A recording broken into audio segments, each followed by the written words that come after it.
আজ যেহেতু শুক্রবার জুম্মার দিন, তাই তোমাদের সবাইকে হুমায়রা জাহান পেজ থেকে অনেক অনেক জুম্মা মোবারক।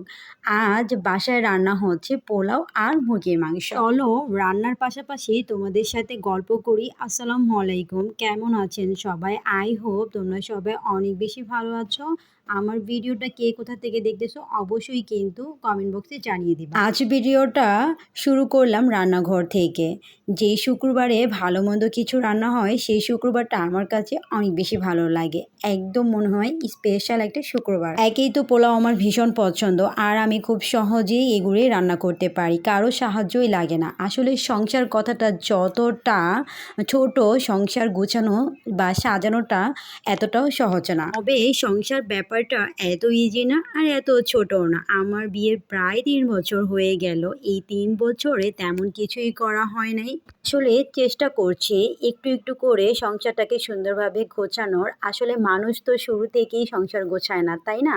মানুষের জীবনে কত ঝড়ঝাপটা আসে, সেগুলোর সামনেই কিন্তু মানুষের জীবনের সংসারটা খুব সুন্দরভাবে গুছিয়ে নেয়। তাই আমিও চেষ্টা করতেছি আমার সংসারটা একটু একটু করে সুন্দরভাবে গুছিয়ে নেওয়ার। তবে আমার কিন্তু রান্নাবান্না করতে ভীষণ ভালো লাগে। আমি যেরকমই রান্নাবান্না করি না কেন, আমি ভর্তা বানাই, আমি আলু ভর্তা দিয়ে ভাত খাই না কেন, আমি যাই করি না কেন, আমি কিন্তু সব কিছু তোমাদের সাথে শেয়ার করি। আর সংসার জীবনে অনেক কিছুই মানিয়ে নিতে হয়। মেয়েদের জীবনে মানিয়ে নেওয়া ছাড়া আর কোনো কিছুই উপায় নেই।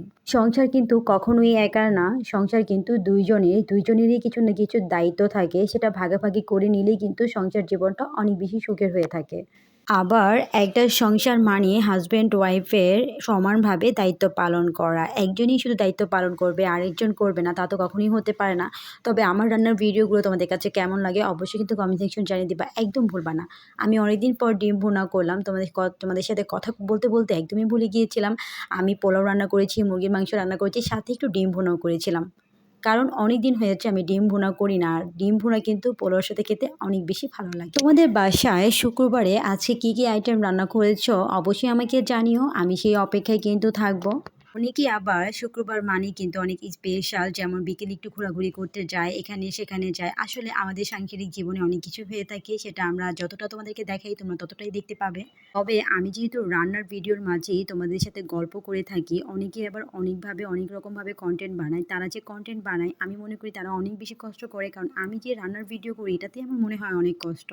যাই হোক, আমার রান্নাবান্না শেষ, আমি এখন খেতে বসে পড়েছি। পোলাও দিয়ে তারপর ডিম ভুনা দিয়ে বসে পড়লাম খেতে। অনেক বেশি মজা হয়েছে, আমি কি বলবো, আমি অনেক দিন পর খাচ্ছি ডিম ভুনা দিয়ে পোলাও। তারপর সাথে একটু মুরগির মাংসও নিয়ে নিয়েছিলাম। আর আমার মেয়েকে খেয়ে দিয়ে একদম ঘুম পাড়িয়ে দিয়েছে, কারণ ওকে না ঘুম পাড়ালে আমি একদমই খাবার খেতে পারি না, অনেক বেশি বিরক্ত করে। তারপর সবশেষে একটু চা খেয়ে নিলাম। কেমন লাগলো আমার ভিডিওটা অবশ্যই কমেন্ট সেকশন জানাবো। আল্লাহ হাফেজ।